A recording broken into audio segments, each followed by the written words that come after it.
नमस्कार। आकाशवाणी कटक आंचलिक संवाद पढ़ुछंती सत्यव्रत बेहुरा।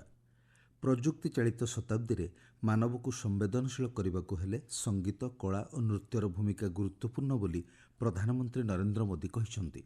मुंबई जियो वर्ल्ड कन्वेंशन सेंटर रे प्रथम विश्व दृश्य श्राव्य और मनोरंजन शिखर सम्मेलनी वेब्स 2025 उद्घाटन करी प्रधानमंत्री कहिसंती वेब्स एक संक्षिप्त शब्द नुहे बरं यह संस्कृति सृजनशीलता एवं सार्वजनीन संजोगर एक लहरी।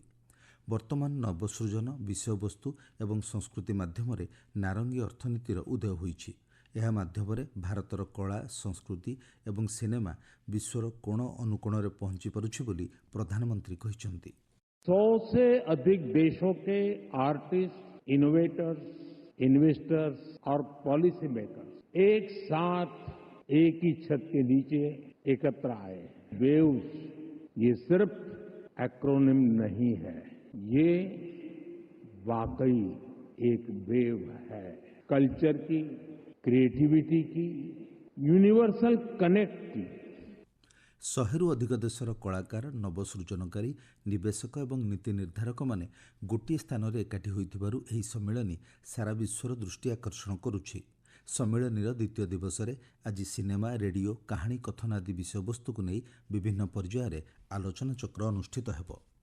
मुख्यमंत्री मोहन चरण माझी भुवनेश्वर लोकसेवा भवन ठारे राज्य में विमान चलाचल भित्तिभूमि एवं नेटवर्क निर्माण परिचालना संपर्क में समीक्षा करिसेंती। बैठक में पारादीप रे एक ग्रीन फील्ड विमान बंदर निर्माण समेत पुरी और राउरकेला विमान बंदर विकास नहीं आलोचना होईछि। यह सह 15टी जिले में हेलीपोर्ट निर्माण नहीं मध्य निष्पत्ति होइथिबा आम संवाददाता जणाइछंती। मुख्यमंत्री राष्ट्रायत्त विमान बंदरगुड़िकर उन्नतीकरण, विमान चलाचल यूनिट्र दक्षता वृद्धि सह भित्तिभूमि विकास पई विभागीय अधिकारी मानकु निर्देश दैछंती। राज्य में रबी ऋतु धान किणा नहीं प्रस्तुति शेष होईछि। उपमुख्यमंत्री कनकवर्धन सिंहदेवଙ୍କ अध्यक्षतार लोकसेवा भवन में अनुष्ठित आंतमंत्रीस्तरीय बैठक में ए संपर्क में समीक्षा करा जायछि। रबी ऋतु में धान क्विंटाल पिछा 2300 टंका और इनपुट सहायता बाबद को 800 टंका धान क्रयर 48 घंटा मध्य चाषी अकाउंट को सीधासलख प्रदान करा जिवो बोली जଣାपड़ी। माध्यमिक शिक्षा परिषद द्वारा परिचालित मैट्रिक परीक्षा फल आज अपराह्न प्रकाश पाइब। एसहित राज्य मुक्त विद्यालय एवं मध्यम परीक्षा फल प्रकाश पाइब।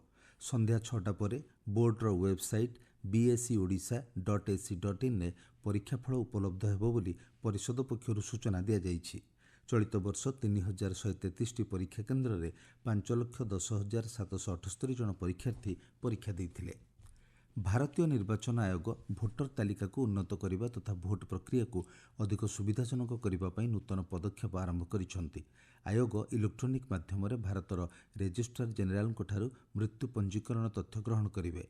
निर्वाचन पंजीकरण अधिकारी माने समयानुसार जेभली पंजीकृत मृत्युर सूचना मिल पार ताहा निश्चित करेंगे। पर यह बूथ स्तरीय अधिकारी द्वारा क्षेत्र परिदर्शन माध्यम पुनः जांच करा जिवो। अन्य पक्षरे भोटर सूचना स्लिप गुड़ी को भोटर अनुकूल करने यार डिजाइन में परिवर्तन करने को आयोग निष्पत्ति नैछंती। ओडिशा मंडलर मुख्य महाडाकपाल निर्मलजीत सिंह और डाकसेवा निर्देशक अमित कुमार झा राज्यपाल डॉक्टर हरिबाबू कंभमपाटी को राजभवन में सौजन्यमूलक साक्षात करिसेंती। उभय अधिकारी नागरिक मानक प्रदान करा जाउथिबा डाक सेवा और प्रजुक्ति विद्या आधुनिकीकरण प्रस्ताव विषय राज्यपाल को विस्तृत सूचना प्रदान करथिले। मुख्य महाडाकपाल एही अवसर में राज्यपाल को माई स्टाम्प प्रदान करथिले।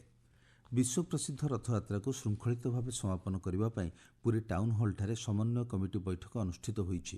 केन्द्रांचल आरडीसी अध्यक्षतार आयोजित बैठक में श्रृंखलित नीति, जनगहली नियंत्रण और विभिन्न विभागर कार्य को नहीं गुरुत्वपूर्ण आलोचना हेबा सह अनेक निष्पत्ति निया जाइछि। अपरपक्षरे रथखଳାରେ रथ निर्माण कार्य आरंभ होइतिबा आम संवाददाता जणाइछंती। राज्य में कालबैशाखीर प्रभाव में तापमात्रा ह्रास पाई। भुवनेश्वर आंचलिक पाणीपाग विज्ञान केन्द्र सूचना अनुसार गतकाली प्राय समस्त सहरर तापमात्रा 40 डिग्री सेल्सियस तले रही। आसंता 24 घंटा मध्य मयूरभंज, गंजाम और गजपति जिले में बिजुली घड़घड़ी सह अति प्रबल वर्षा होबार संभावना रही। सेहिभଳି कटक, खोर्धा समेत 13टी जिलार केतेक स्थान में वर्षा होगा नहीं सतर्क सूचना जारी करा जाइछि। आंचलिक संवाद वर्तमान ପାଇଁ ଏତିକି। परवर्ती आंचलिक संवाद शुणिपारे अपराह्न 2टा 32 मिनिट्रे।